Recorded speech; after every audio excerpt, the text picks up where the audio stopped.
Imagine a world millions of years in the future. A world where evolution has written a new chapter in the story of life.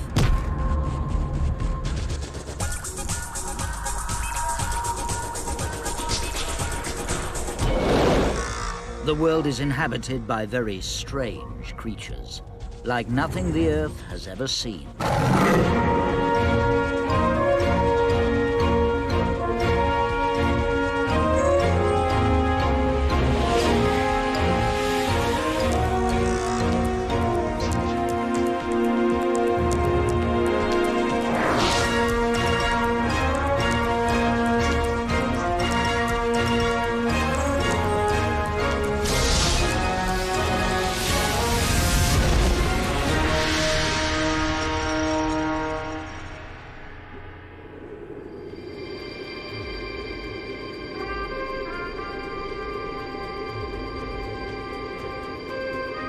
5 million years in the future, and the planet is in the grip of another ice age.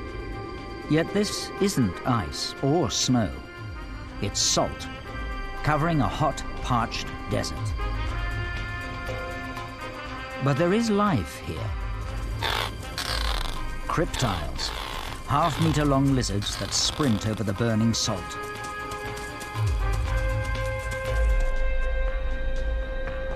These harsh salt flats are 2,000 meters below sea level.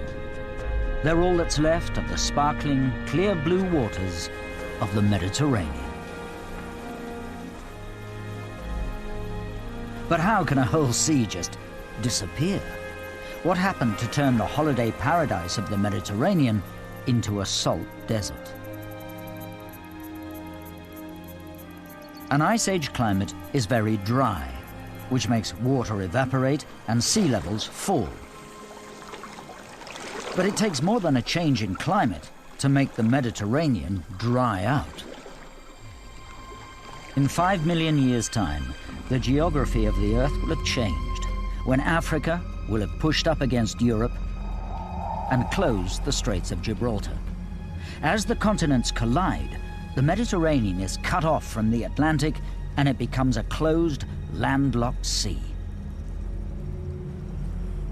The water evaporated in the dry climate, and with no water flowing in from the Atlantic to replace it, the Mediterranean simply vanished, leaving just a few deep basins. The Mediterranean will dry out until it becomes one vast salt pan. There will be small lakes of hypersaline water left behind, the only water in the Mediterranean. But the old holiday islands of Cyprus and Malta and Crete will stand up as small mountains in the middle of this sea of salt.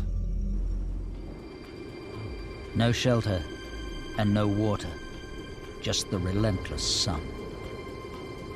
But if anything can survive out here, lizards can. These cryptiles, like many lizards, are tough and drought resistant, so they're already suited to life on the salt flats. Well, in 5 million years, the Mediterranean will be a very different environment than it is today. And very few animals will have actually adapted purely for that new environment. The cryptile is a great example of one animal that's testing the water. It's part of the way there, but not all the way there yet. Lizards in general are good at surviving in hot, dry places. Today, the Lake Eyre dragon lives on the vast salt flats of Australia's Lake Eyre, a dry salt pan covering 10,000 square kilometers. Lake Eyre dragons eat ants. Insects are the only other creatures that can survive in a salt desert like this.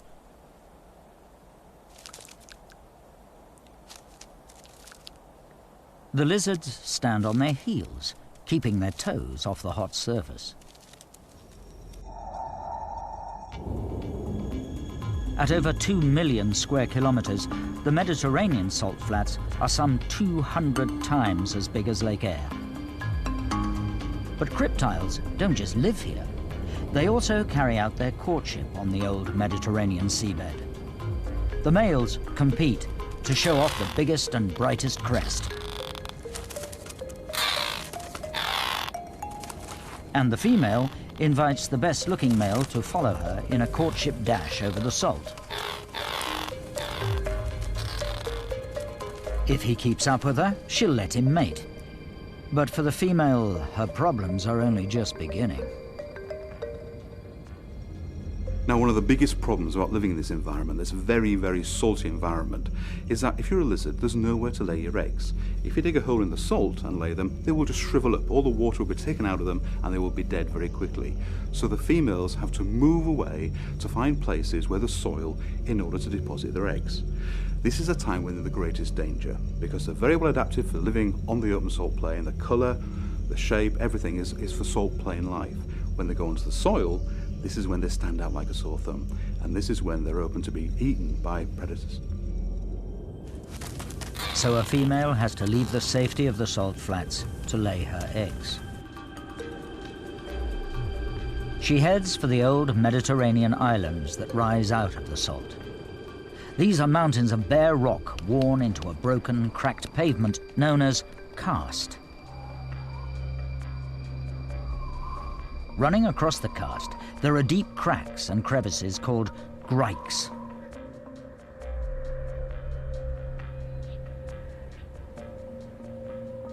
Although many of the cracks are only a few centimeters wide, some of them go down 2 or 3 meters.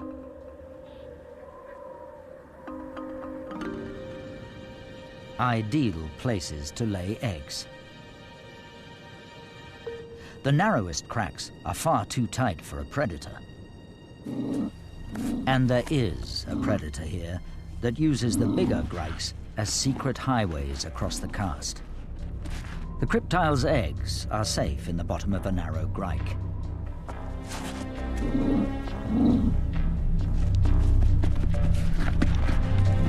It's not the eggs that are in danger, but the cryptile herself, from a griken.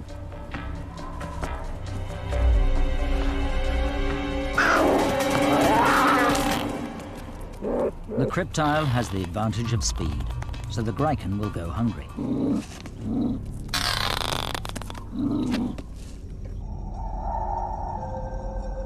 Grikens live only on these isolated bare mountains and rocky plateaus.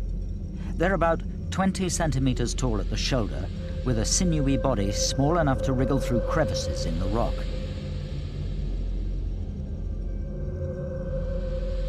But its ancestor had a very different lifestyle, living in the tops of trees. Today, Europe's natural vegetation is forest, and it's said if humans hadn't cleared the trees, a squirrel could run from Spain to Greece without ever touching the ground. But it would be followed all the way by a pine marten, the ancestor of the griken. Pine martens are fast, agile predators that spend most of their time in the branches.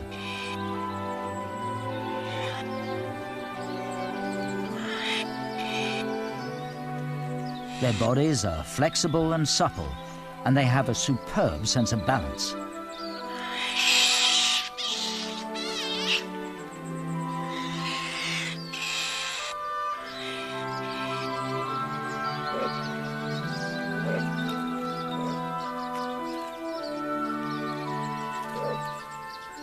But 5 million years in the future, in the Ice Age climate, trees will be a rare sight in Europe. Griken has evolved in only 5 million years. It's not that different from the pine marten it evolved from, but the climate has dried, the trees have gone. Pine martens had long back legs to help them leap through the trees, and tails they'd used to help them maintain balance. But grikens are different. They have longer legs, so they can run along the grikes. And as grikens no longer climb trees, they don't need their ancestors' long tail for balance. Their bodies have elongated, so they can squeeze through the narrow crevices in the rocks. Grikens also have dagger-like teeth. They need them to bring down their favorite prey. Small, delicate-looking pigs, scrophers.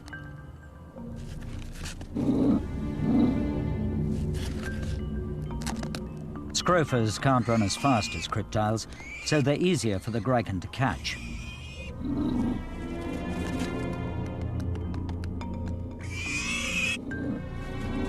Especially the tender, young pigs.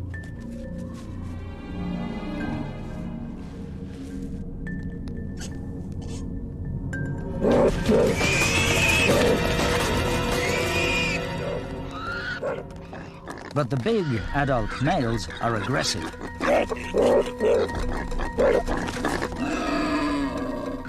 Too aggressive for the Gryken.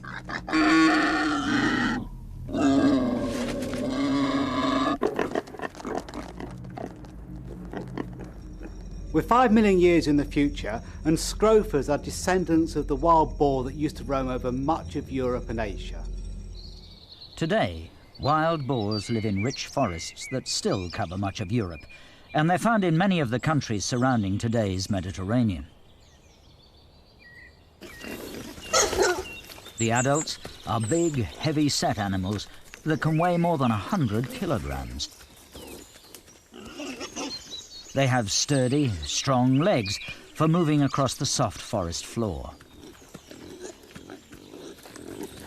And they root around in the deep woodland soil for insects, worms, tubers, fungi. Their sensitive, flexible snouts unearth anything that's edible. They live in tight-knit family groups of a few adult females with their young and a few juveniles. Despite being at home in the forest, wild boar are just the kind of animals that would survive when their forest home disappears. In the future, they've had to adapt to living on bare limestone, and they had to do it relatively quickly as the climate changed. The landscape the Scrofa lives in has been created very rapidly, perhaps in only a few tens of thousands of years. But the Scrofas managed to adapt to live in this landscape because pigs are highly adaptable. They're generalists, they can eat a wide variety of food types, they can live in a lot of habitats. And so the Scrofa is one of the species managed to adapt to this new landscape. Walking over rugged limestone is very different from trundling through a forest. Scrofa legs have become thinner and the bones elongated. They walk on the tips of their toes, giving them a strange, stiff-legged gait. But this is the most efficient way to move over hard surfaces like the karst. The whole animal is only half the height of its bulky wild boar ancestor. The Scrofa is a small pig because it's living in a habitat where there's not a great amount of food. It's got sharp, pointed hoofs to help it move across the rocky surface, long, thin legs because it needs to move quite long distances, but also it's got to leap across the cracks in the rocks. A pig that walks like a ballerina may seem unlikely.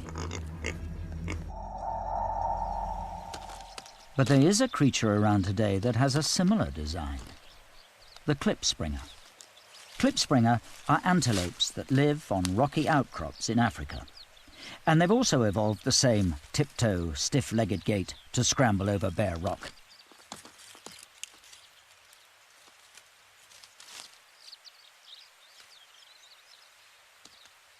The klipspringer and Scrofa are totally unrelated, but have evolved the same solution to the same problem.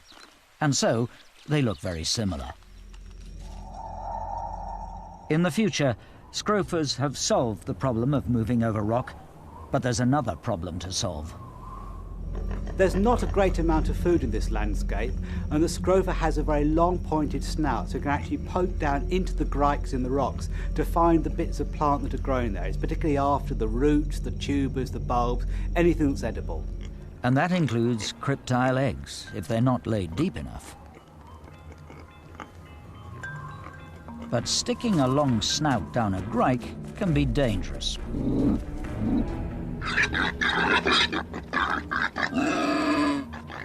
Although a Gryken won't attack an adult Scrofa, it'll sneak up on any youngsters that wander away from the family.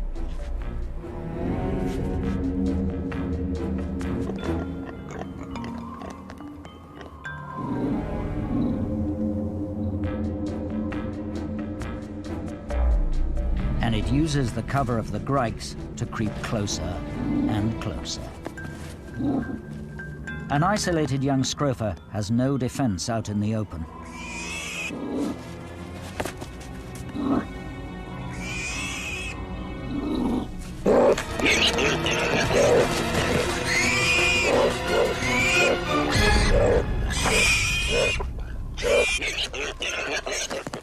The scrofa family scatters, and the Gryken finally makes a kill.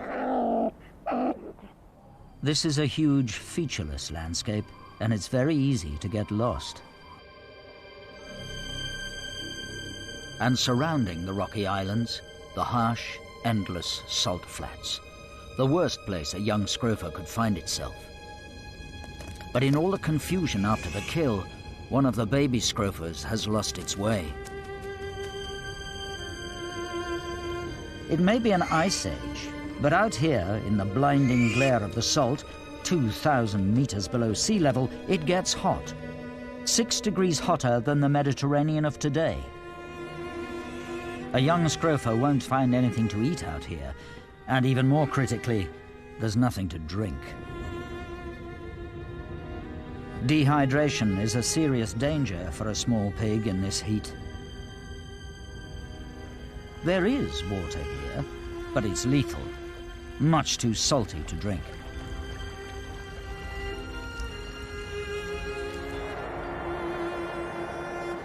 As the sun evaporates the sea, it leaves behind lakes that are 10 times more salty than seawater.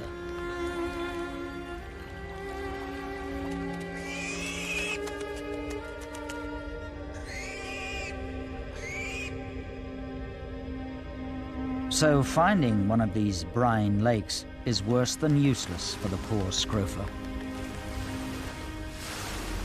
These hypersaline, very, very salty pools may seem the kind of habitat in which nothing can thrive, but there are animals that positively enjoy such conditions.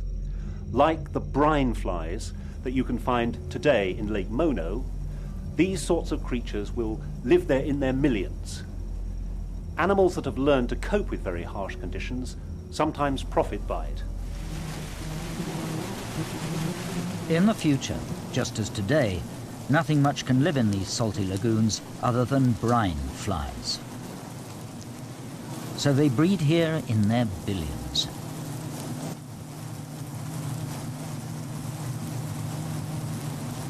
Their only food are algae that can tolerate the salt and live in the water.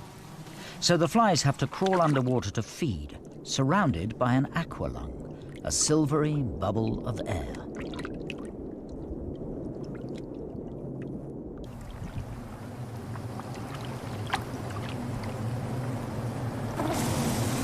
This works so well that the air over the Mediterranean brine lakes is black with flies.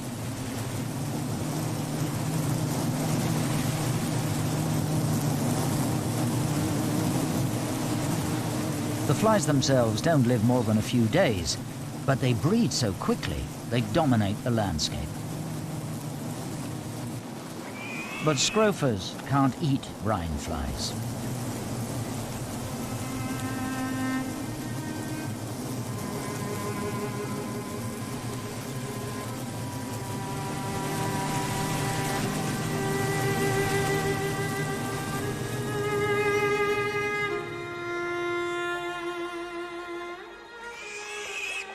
Evening brings some relief from the heat, but none from hunger or thirst.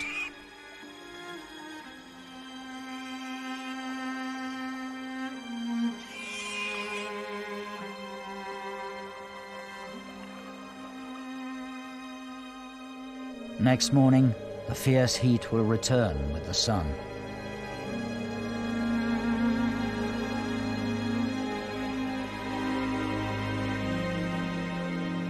It's unlikely that any animal not adapted to these harsh conditions could survive more than a day here in this endless desert.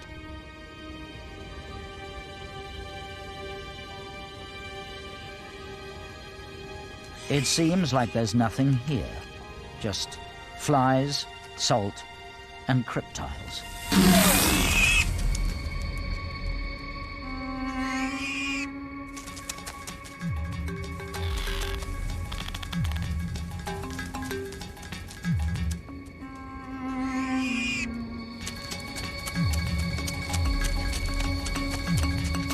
So if the scrofa has no chance of survival, how do the cryptiles do it?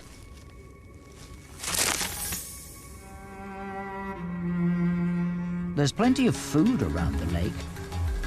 The problem is to catch it.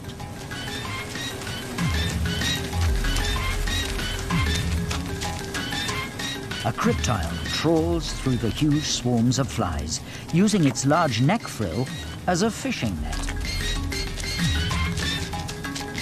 And with its long tongue, it licks the trapped flies off the net as it runs.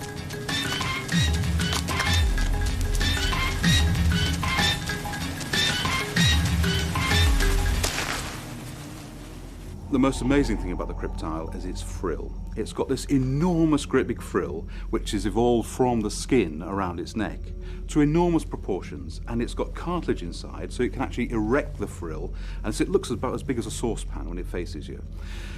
This is the adaptation it's got ready for feeding, because this frill is like a lattice structure. It's full of holes between the scales, and there's a waxy secretion. This has a sticky, waxy secretion that covers the frill, so when it runs forward through all these flies and they're scattered in all directions, many of them get caught on this sticky frill. It's a bit like a mobile fly paper, if you like. And then it can turn around with its long tongue and lick off all those flies which it's caught on its frill. Well, the frill itself has probably evolved, as I say, from loose skin from around its neck. Things like the frill lizard living today in Australia has a big frill, so you can see how that would evolve from that. Many other lizards also have a mouth fringe as well, where they can expand the skin on the side of the mouth in order to frighten off predators. A big red flash like this would frighten off a snake or another bigger lizard. So you can see this sort of frill would have actually evolved over the course of time from extra loose skin around the neck.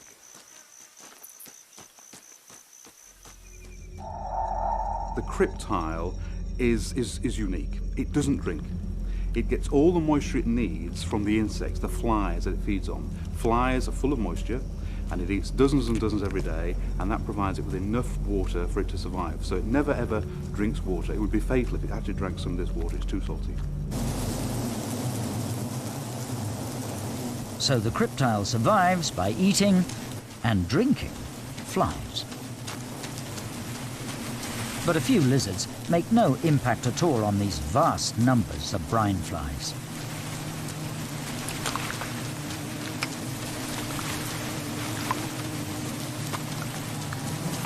The flies and the lizards can live here because they're very specialized.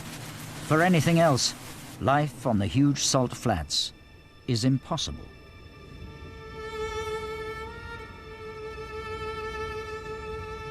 The baby scrofa has succumbed to the heat. Life on the barren limestone karst is almost as hard. But for the scrofas and gricans, it's their only home. The Ice Age swept over this world at breathtaking speed, less than 10,000 years. So only those creatures that were adaptable, like lizards, pigs, pine martens, could survive.